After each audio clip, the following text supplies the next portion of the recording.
ہے نظف شف گزر چکی تھی، سارے دمشق پر نیند کا سناٹا چھایا ہوا تھا۔ اہل بیت کے مصائب پر ستاروں کی آنکھیں بھی بھر آتی تھی۔ اچانک سادات کا قیام گاہ سے کسی عورت کا نالا بلند ہوا، محل کی دیواریں مل گئیں، دل کی آگ سے فضا میں چنگاریاں اڑنے لگی۔ یزید دہشت گردی سے کانپنے لگا، جا کر دیکھا تو حضرت زینب بھائی کا سر گود میں لیے ہوئے ببلا رہی ہیں۔ آنکھیں بند کر کے منظر کا جائزہ لیجئے۔ ساری داستان میں یہی وہ مقام ہے جہاں انسان کا کلیجہ شک ہو جاتا ہے، بلکہ پتھروں کا جگر بھی پانی ہو کر بہنے لگتا ہے۔ 3 دن کا ایک بھوکا پیاسا مسافر تن تنہا 22,000 تلواروں کے نرگ میں ہے۔ دشمنوں کی خون ریز یلغار چاروں طرف سے بڑھتی چلی آ رہی ہیں۔ دروازے پر اہل بیت کی مسترد انشکبار آنکھیں منظر دیکھ رہی ہیں۔ لمحہ لمحہ منٹ پر درد و غم کا اٹھاہ ساگر میں دل ڈوب جاتا ہے۔ کبھی منہ سے چیخیں نکلتی ہیں، کبھی آنکھیں جھپ ہو جاتی ہیں۔ ہائے تسلیم و رضا، بھائی بے ایان پھولوں کی پنکھڑی پہ قدم رکھنے والی شہزادیوں آج انگاروں پر لوٹ رہی ہیں، جن کا اشارہ برے سے ڈوبا ہوا سورج پلٹ آتا ہے۔ آج ان کے ارمانوں کا سفینہ نظر کے سامنے ڈوب رہا ہے اور زبان نہیں کھلتی۔ دیکھنے والے آنکھیں اپنے امیر و کشور کو، اپنے مرکز امید و واہ اپنے پیارے حسین کو حسرت بھری اسے دیکھ رہی تھی کہ ایک نشانے پر 1000 تیر چلے اور تلواریں بے نیام ہوئی فضا میں، نیزوں کی انہی چمک، اور دیکھتے ہی دیکھتے حضرت فاطمہ رضی اللہ عنہ کا چاند گہن میں آ گیا، زخموں سے چور، خون میں شربور، سیدہ کا راج دلارا جیسے ہی فرش پر گرا، کائنات کا سینہ دل گیا، کعبے کی دیواریں مل گئیں، چشم و پلک نے خون برسایا، خورشید نے شرم سے منہ ڈھانپ لیا اور گہتے کے سارے فضا ماتم و منداحوں سے بھر گئے۔ ذرا اپنے دل پر ہاتھ رکھ کر سوچئے کہ ہمارے یہاں ایک میت ہو جاتی ہے تو گھر والوں کا کیا حال ہوتا ہے۔ غم گساروں کی بیڑیاں اور 4 گروہوں کی تلقین، صبر کے باوجود آنسو نہیں تھامتے، اطراف کی آگ نہیں بجھتی اور نالہ فریاد کا شور کم نہیں ہوتا۔ پھر کربلا کے میدان میں حرم کی ان سوگوار عورتوں پر کیا گزری ہوگی جن کے سامنے بیٹوں، شوہروں اور عزیزوں کی لاشوں کا انبار لگا ہوا تھا، جو غم گساروں کی اور شریک حال ہمدردوں کی چرمٹ میں نہیں، خون خوار دشمنوں اور صفق کے درندوں کے نرگ میں تھی۔ امام علی مقام کا سر قلم کرنے کے بعد کوفیوں نے بدن کے پہران اتار لیے، جسم اطہر پر نیزے کے 32 زخم اور تلوار کے 34 گھاؤ تھے۔ ابن سعد کے حکم پر یزیدی فوج کے 10 نبکاروں نے سیدہ کے لگتے جگر کی نمائش کو گھوڑوں کی ٹانپوں سے رون ڈالا۔ حضرت زینب اور شہربانو خیمے سے یہ لرز خیز منظر دیکھ کر ببل کے اٹھی اور چیخیں مار کر زمین پر گر پڑی۔ اس کے بعد شمر اور ابن سعد دھنانے ہوئے خیمے کی طرف بڑھے۔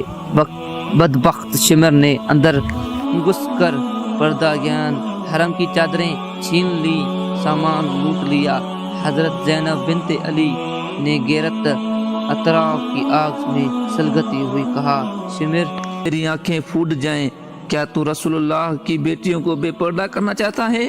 ہمارے چہروں کے محافظ اب شہید ہو گئے ہیں، اب دنیا میں ہمارا کوئی نہیں ہے۔ یہ مانا کہ ہماری بے بسی نے تجھے دلیر بنا دیا ہے، لیکن کیا کلمہ پڑھنے کا احسان بھی تو بھول گیا؟ سنگ دل ظالم، ناموس سے محمد کی بے حرمتی کر کے قہر خداوندی کو حرکت میں نہ لا۔ تجھے اتنا لحاظ بھی نہیں ہے کہ ہم اس رسول کی نواسیاں ہیں جس نے حاتم طائی کی قیدیاں لڑکیوں کو اپنی چادر اڑائی ہوئی تھی۔ حضرت زینب کی گرجتی ہوئی آواز سن کر عابد بیمار لڑکھڑاتے ہوئے اپنے بستر سے اٹھے، کھڑے ہوئے اور شمر پر تلوار اٹھانا چاہتا ہاتھ سے زمین پر گر پڑے۔ شمر نے یہ معلوم کرنے کے بعد کہا یہ امام حسین علیہ السلام کی آخری نشانی ہے۔ اپنے سپاہیوں کو حکم دیا کہ اسے بھی قتل کر ڈالو تاکہ امام حسین علیہ السلام کا نام و نشان دنیا سے بالکل مٹ جائے، لیکن ابن سعد نے اس رائے سے اتفاق نہ کیا اور یہ معاملہ یزید کے حکم پر مختصر رکھا۔ شام ہو چکی تھی، یزیدی فوج کے سردار جشن و فتح میں مشغول ہو گئے۔ ایک پہر رات گئی تھی کہ ادھر خیمے والوں کی یہ شام غریبہ قیامت سے کم نہیں تھی۔ حرم کے پاسبانوں کے گھر میں چراغ بھی نہیں جل سکا تھا، ساری فضا سوگ میں ڈوب گئی تھی۔ مقتل میں امام کا کچلا ہوا لاشا بے گور و کفن زمین پر تھا۔ خیمے کے قریب گلشن زہرا کا پامال پھولوں پر دردناک حسرت برس رہی تھی۔ رات کے بھیکنار اور وحشت خیز میں اہل خیمے چونک چونک پڑتے تھے۔ زندگی کی یہ پہلی رات سوگوار اور اداس رات حضرت زینب اور حضرت شہربانوں سے کٹی نہیں جا رہی تھی۔ رات بھر خیمے سے سسکیوں کی آوازیں آ رہی تھیں۔ آہوں کاداہوں ارتار اور رہوں کے قافلے اترتے رہے۔ آج پہلی رات تھی کہ خدا کا گھر بسنے کے لیے اہل حرم نے سب کچھ لٹا دیا۔ پردیس چت میدان مقتل کی زمین و خاک خونوں میں لپٹے ہوئے چہرے میت کے گھر بالے کے قریب ہی بیمار کے گرنے کی آوازیں، بھوک و پیاس کی نتونی، خون خوار درندوں کا نرگ، مستقبل کا اندیشہ، ہجر و فرق کی آگ، آہ کلیجہ شک کر دینے والی سارے احباب مقتل کی پہلی رات میں جمع ہو گئے تھے۔ بڑی مشکل سے صبح ہوئی، اجالا پھیلا اور دن چڑھنے پر اپنے ساتھ اپنے چند سپاہیوں کے ساتھ اٹھنی لے کر آئے۔ اس کی ننگی پیٹھ پر حضرت زینب، حضرت شہربانو اور حضرت زین العابدین سوار کرائے گئے۔ پھول کی طرح نازک و نرم ہاتھوں کو رسیوں سے جکڑ دیا گیا۔ عابد بیمار اپنی والدہ اور پھوپھی کے ساتھ اس طرح بندھے گئے کہ جمشی بھی نہیں کر سکتے تھے۔ دوسری اونٹوں پر باقی خواتین اور بچے اس طرح رسیوں میں بندھے ہوئے سوار کرائے گئے۔ اہل بیت کا یہ لٹا پھٹا قافلہ جس وقت کربلا کے میدان سے رخصت ہوا، اس وقت کا قیامت و خیز منظر ضبط تحریر سے باہر ہے۔ واقعہ کربلا ایک عین شاہد کا بیان ہے کہ خولی جگر گوش بطول کا سر مبارک نیزے پر لٹائے ہوئے اسران حرم کی اونٹوں کے آگے آگے تھے، پیچھے 72 شہداء کے کٹے ہوئے سر دوسرے اشقاق کے لیے ہوئے تھے۔ خاندان رسالت کا یہ تاراج قافلہ مقتل کے قریب سے گزرنے لگا تو حضرت امام کے بے گور و کفن نمائش اور دیگر شہداء حرم کی جنازوں پر نظر پڑتے ہی خاتون اہل بیت بےتاب ہو گئی۔ دل کی چوٹ ضبط نہ ہو سکی، آہ و فریاد کی صدا سے کربلا کی زمین مل گئی۔ عابد بیمار شدت اطراف سے گش پہ گش کھائے رہے تھے اور حضرت شہربانو انہیں کسی طرح سنبھال رہی تھی۔ قیامت کا یہ دلگدیز منظر دیکھ کر پتھروں کی آنکھیں بھی ڈب آئیں۔ فاطمہ رضی اللہ کے لاڈلی بیٹی حضرت زینب کا سب سے زیادہ رخت انگیز صدمہ جان خواہ کی بے خودی میں انہیں مدینے کی طرف رخ کر لیا اور دل ہلا دینے والی آواز میں اپنے نانا جان کو مخاطب کیا۔ کربلا کے دوپہر کے بعد کی رخت انگیز داستان سننے سے پہلے ایک لرز خیز اور دردناک منظر نگاہوں کے سامنے لائیں۔ صبح سے دوپہر تک خاندان نبوت کے تمام چشم و چراغ، جمال و امان و انصار ایک ایک کر کے شہید ہو گئے۔ سب نے دم رخصت دل کی زخمی سطح پر ایک نئی داغ کا اضافہ کیا۔ ہر تڑپتی ہوئے لاش کی آخری ہچکیاں پر امام علی مقام میدان میں پہنچے، گود میں اٹھایا، خیمے تک لائے، زانوں پر سر رکھا اور جانثار نے دم توڑ دیا۔ نظر کے سامنے جن لاشوں کا انبار ہے، ان میں جگر کے ٹکڑے بھی ہیں اور آنکھ کے تارے بھی، بھائی اور بہن کے لاڈلے بھی ہیں اور باپ کی نشانیاں بھی۔ ان بے غور و کفن جنازوں پر کون ماتم کرے، کون آنسو بہائے اور کون چلتی ہوئی آنکھوں پر تسکین کا مرہم رکھے۔ تنہا ایک حسین اور دونوں جہاں کے امیدوں کا ہجوم ایک عجب درد انگیز بے بسی کا عالم ہے۔ قدم قدم پر نئی قیامت کھڑی ہوتی ہے، نفسا نفسی عالم ودود کے نئے پہاڑ ٹوٹتے ہیں۔